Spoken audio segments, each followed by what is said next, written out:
प्यारे बच्चों, ड्राइंग की क्लास में आप सभी का स्वागत है बच्चों।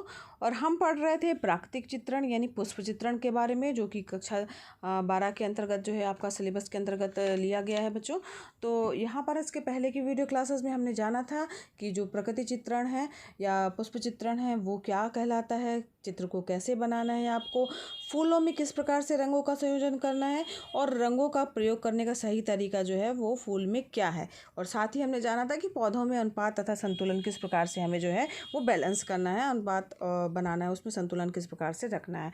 तो बच्चों आज हम जानेंगे इसके आगे का। अगर इसके पहले के वीडियो को आपने नहीं देखा है तो चैनल की प्लेलिस्ट पे डाला हुआ है, आप जो जा कर के वीडियो देख सकते हैं और सारी बातों को जान सकते हैं। उसमें कुछ महत्वपूर्ण वैकल्पिक प्रश्न भी बन रहे थे, वो भी आप जो है देख सकते हैं, जो कि आपके एग्जाम की दृष्टि से महत्वपूर्ण है।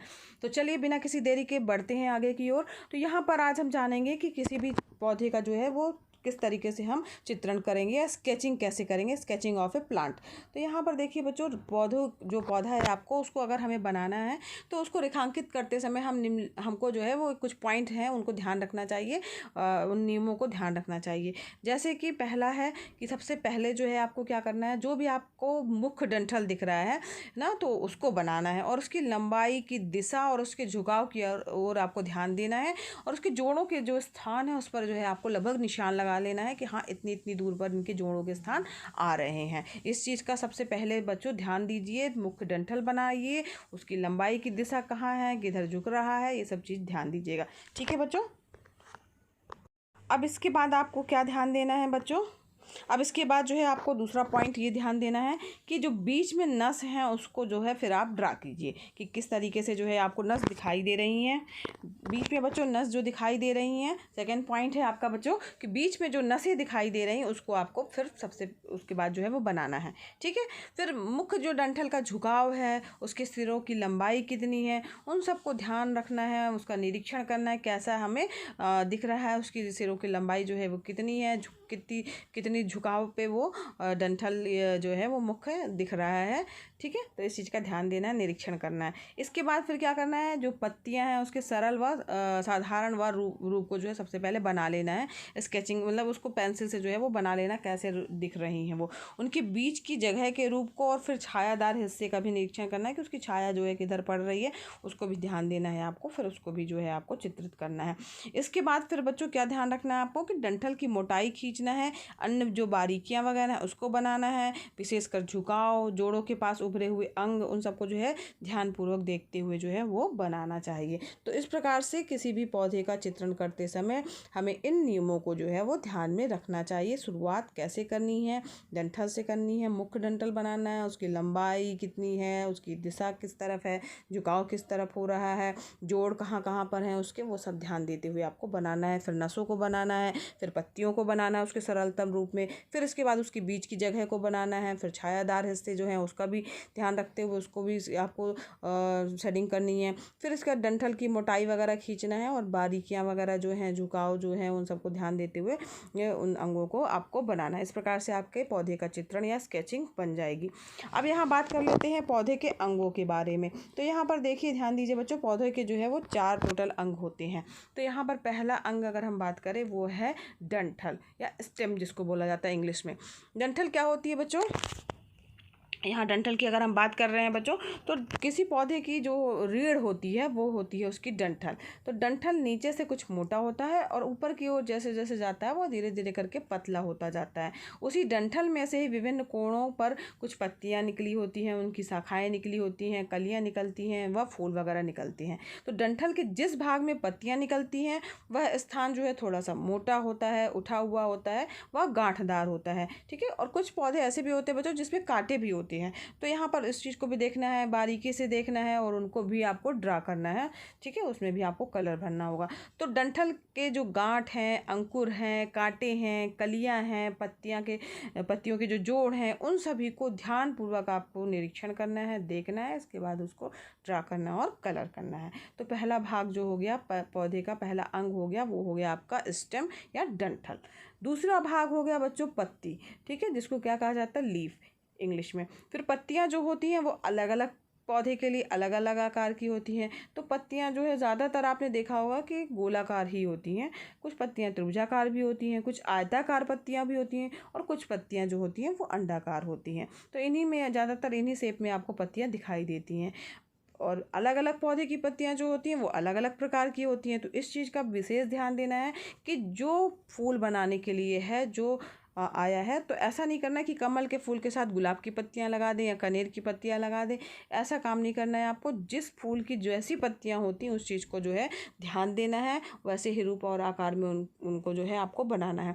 किसी किसी पत्ती में कांटे भी होते हैं, तो कुछ बिल्कुल सपाट सी होती हैं, तो उस चीज़ को भी आपको ध्यान देना है।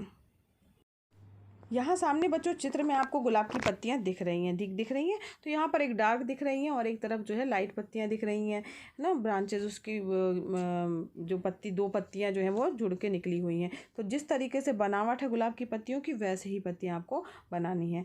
तो यहाँ पर ध्यान दीजिएगा बच्चों कि जो डंठल के नीचे वाले जो है भाग की पत्तियाँ होती हैं, पुरानी होती हैं, बड़ी बड़ी होती हैं, थोड़ा डार्क कलर की होती हैं।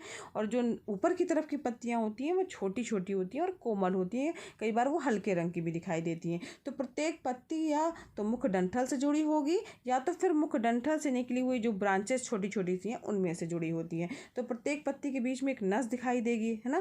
तो जो डंठल की ओर थोड़ी सी मोटी होती जाती है। पत्ती की नोक अगर हम उस पर ध्यान दें अगर आप, तो देखेंगे कि नोक जो है वो थोड़ी सी जो है वो पतली होती जाती है। इसलिए इसे क्या कहा जाता है, मध्य सिरा कहा जाता है। और इसी सिरा के दोनों ओर जो है वो पतली पतली सी नसें दिखाई देती हैं। चित्र को आप ध्यान से देखेंगे तो एक मेन नस दिखाई दे रही होगी आपको, और उसके बाद जो है चारों ओर से जो है वो दोनों तरफ, जो मेन नस के दोनों तरफ जो है वो आपको क्या दिखाई दे रही है, पतली पतली सी नसें दिखाई दे रही हैं। तो प्रत्येक जो पत्ती होती है उसमें अलग अलग जो है इसकी बनावट होती है, नसों की बनावट जो है वो अलग अलग होती है।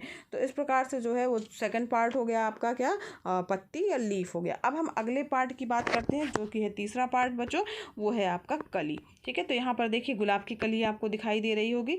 तो यहाँ पर कली, जिसको इंग्लिश में बोला जाता है बड, तो यहाँ पर कली जो होते हैं, जो कलियों के प्रकार जो होते हैं, प्रायः आप देखेंगे कली तो वो अंडाकार, गोलाकार या सूच्याकार होता है। ठीक है, उनका आकार। और जो कलियाँ होती हैं वो डंठल का जो आगे वाला हिस्सा होता है, अग्रभाग, उससे जो है निकलती हैं। ठीक है, तो जिन भागों में पत्तियाँ नहीं होती हैं उन्हीं में से ही एक कली जो है वो निकलती है, जो बाद में विकसित होकर के फूल बन जाती है, फूल का रूप धारण कर लेती है। और सभी प्रकार के फूल की कलियाँ विभिन्न आकार, अलग अलग आकार की होती है। कोई ज़रूरी नहीं एक ही जैसे आकार हो। तो सबके फूलों की कलियाँ जो होती हैं उनका आकार जो होता है वो भिन्न भिन्न होता है। तो बहुत ध्यान से देखना, आपको निरीक्षण करना है। इसके बाद उन कलियों को जो है वो आकार देना है, और किस तरीके से आपको दिखाई दे रही वैसा ही आकार आपको देना है।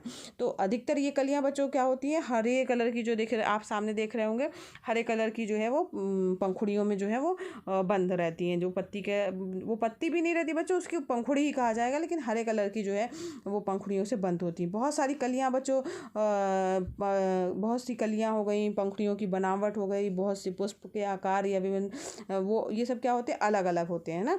तो इन सबको भी ध्यान देना है कि कैसे होते हैं, उस चीज़ को ध्यान में रखते हुए ये जो है वो आपको उसका चित्रण करना है। क्योंकि जब भी पुष्प चित्रण आता है तो निश्चित रूप से फूल का चित्र आता है, साथ ही उसमें कली का चित्र भी रहता है और पत्तियों का चित्र रहता है। तो यहाँ पर कली को भी आपको ध्यान रखना है कि किस फूल की जो है वो कली जो है वो किस तरीके से दिखती है।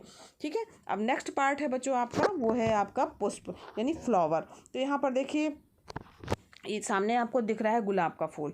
ठीक है, तो यहाँ पर जो फूल है बच्चों, फ्लावर, तो अलग अलग आकार का होता है। कोई ज़रूरी नहीं गुलाब का फूल जैसा दिख रहा है वैसे गुड़हल का फूल दिखे। सब फूल जो हैं वो अलग अलग होते हैं। उसमें जो उसके पेटल्स होती हैं या पंखुड़ियाँ होती हैं वो भी अलग अलग होती हैं। ठीक है, किसी में कम होती हैं, किसी में ज़्यादा होती हैं, किसी में बहुत ज़्यादा होती हैं पत्तियाँ। तो ये सब जो है इस चीज़ का आपको ध्यान रखना है कि किस तरीके से जो उसकी पत्तियाँ होती, कितनी संख्या लगभग होती है। तो और इस अनुपात का आपको ध्यान रखना चाहिए बनाते समय चित्र को बच्चों।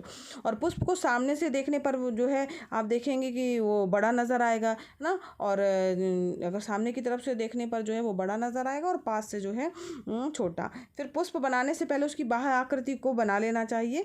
जैसे त्रिभुजाकार कैसी आकृति है फूल की, ठीक है। तो उसकी बाहरी आकृति को पहले बना लीजिए, त्रिभुजाकार है या पंचभुजाकार है या अंडाकार है, जैसी भी आकृति का पुष्प हो तो पहले हल्की पेंसिल से जो है उसका उस शेप जो है वो आपको बना लेना है। फिर उसके बाद फूल बनाते समय जो है वो फूल की कोमल पत्तियाँ जो है वो थोड़ी सी मुड़ जाती हैं, झुक जाती हैं, उनको जो है देखना है, ध्यान देना, उनको उसी अवस्था में ही आपको बनाना है। जैसे आप गुलाब का फूल देख रहे हैं तो उसमें देखिए जो पेटल्स है वो बाहर की 2 पेटल्स जो हैं वो बाहर की तरफ जो है वो झुकी है या थोड़ी सी मुड़ी हुई अवस्था में है, तो उस चीज़ को वैसे ही आपको बनाना है। और नीचे की पंखुड़ियाँ बड़ी होती हैं और ऊपर की जो है धीरे धीरे करके जो है थोड़ी सी जो है वो छोटी होती जाती हैं। तो पहले एक पंखुड़ी बनाएं, फिर पराग वगैरह बनाएं, फिर दूसरी पंखुड़ियाँ वगैरह जो है वो पराग से जोड़ें, है ना। इस तरीके से मिलाते हुए जो है अन्न पत्तियों को जो है वो मिलाते मिलाते हुए बनाते हुए जाएं, तो इस प्रकार से आपका फूल तैयार हो जाएगा। तो फूल पंखुड़ियों के निकलने के स्थान और उनका फैलाव जो है वो देखना चाहिए कि कितना बड़ा है उनका फैलाव, उस चीज़ को बहुत ध्यान देना चाहिए कितना फैलाव है उनका। और नीचे की तरफ जो है वो हरे कलर की जो है वो पंखुड़ियाँ जो हैं वो थोड़ी सी खुल जाती हैं जब फूल बनता है, जो कली जो है फूल बनती है तो उसमें जो है देखिए यहाँ पर गुलाब के नीचे जो है वो हरे कलर की जो है वो पंखुड़ियाँ उसकी खुली हुई हैं, वो भी ध्यान से आपको बनाना है, ठीक है। तो ताकि जो है आपका फूल जो है वो नेचुरल दिखाई दे, उसमें प्राकृतिकता जो है वो समाहित हो। तो इन बातों को बच्चों ध्यान रखना है। तो इस प्रकार से बच्चों आज हमने बच्चों जाना क्या कि जो पौधे का चित्रण है वो किस तरीके से आपको करना है, उसमें कौन कौन से अंग होते हैं। तो पौधे के 4 भागों के बारे में जाना, जो कि है आपका पहला डंठल, दूसरा पत्ती, तीसरा कली और चौथा क्या है फ्लावर यानी पुष्प। तो आज की वीडियो क्लास में बच्चों बस इतना ही। नेक्स्ट वीडियो क्लास में हम जानेंगे कि पौधों में रंग हमें किस तरीके से भरना है और किस में जो है कैसा रंग भरना है और रंग भरने की विधि जो है मेथड क्या होती है। तो अगर बच्चों ये वीडियो आपके लिए हेल्पफुल लगा हो तो वीडियो को जरूर लाइक कीजिएगा, चैनल पर नए हैं तो चैनल को सब्सक्राइब कीजिए बच्चों, और साथ ही बच्चों बेल आइकन प्रेस कीजिएगा ताकि आपको नए वीडियो का नोटिफिकेशन सबसे पहले मिले। तो बच्चों मिलते हैं नेक्स्ट वीडियो क्लास में, धन्यवाद।